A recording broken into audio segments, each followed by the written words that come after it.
Well, we, in talking about how to start the conversation about where we're going and why are we even considering doing this, it's worth standing back and talking about where are we going if we don't do anything, and what the physician's expectations are for what's going to happen in the future, either with future growth or just with adulthood with the deformity. And unfortunately, most of the neuromuscular deformities or most of the complex deformities, once they reach a certain magnitude, continue to get worse as an adult. So even though there's no longer growth involved. So we try to explain what we perceive of as the problem for that particular patient with the passage of time. And then try to share that with the family and make sure that they at least understand what we're saying. They may not believe what we're saying because they haven't experienced it,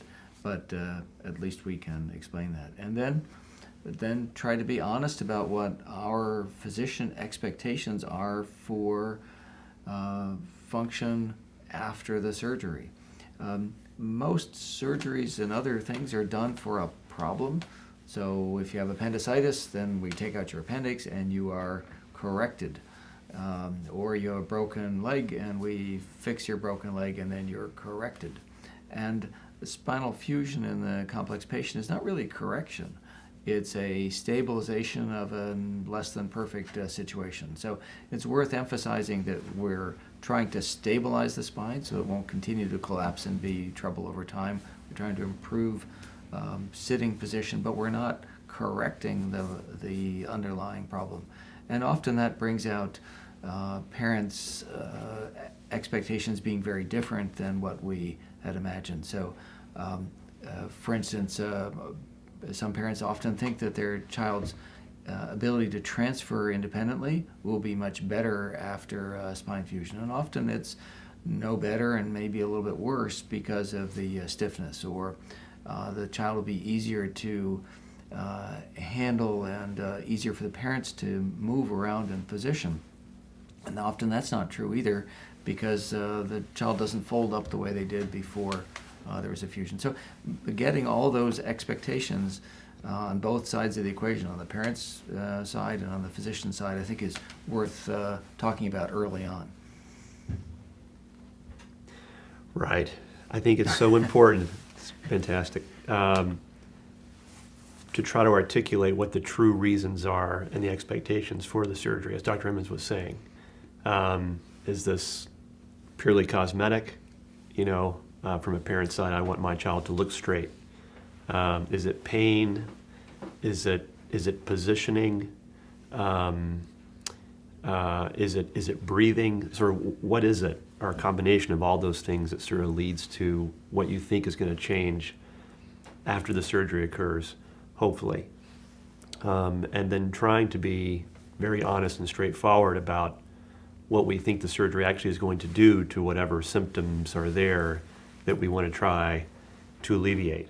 And then from the general pediatric standpoint of even if we alleviate some of those things, what is that going to do to the child's overall quality of life and health trajectory?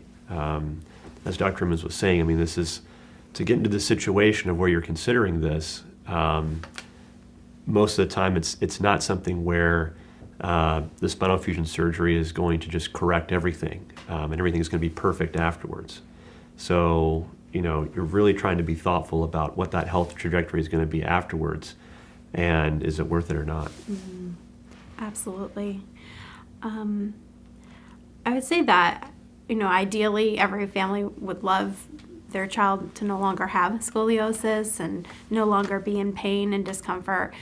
And I think what was really helpful was hearing what surgeons thought would be the outcome for my son, and then being able to then think about, does that align, does that meet up with my hopes and concerns and dreams of what he would look like afterwards. I was actually really relieved when we actually had several different consults, and it was, for us, it was really finding someone that seemed to appreciate and understand what we were hoping to get out of the surgery, which was to stabilize and to relieve some and provide some comfort. We didn't really have the expectation that there would be significant correction. We just wanted him to be able to sit up better and be more comfortable.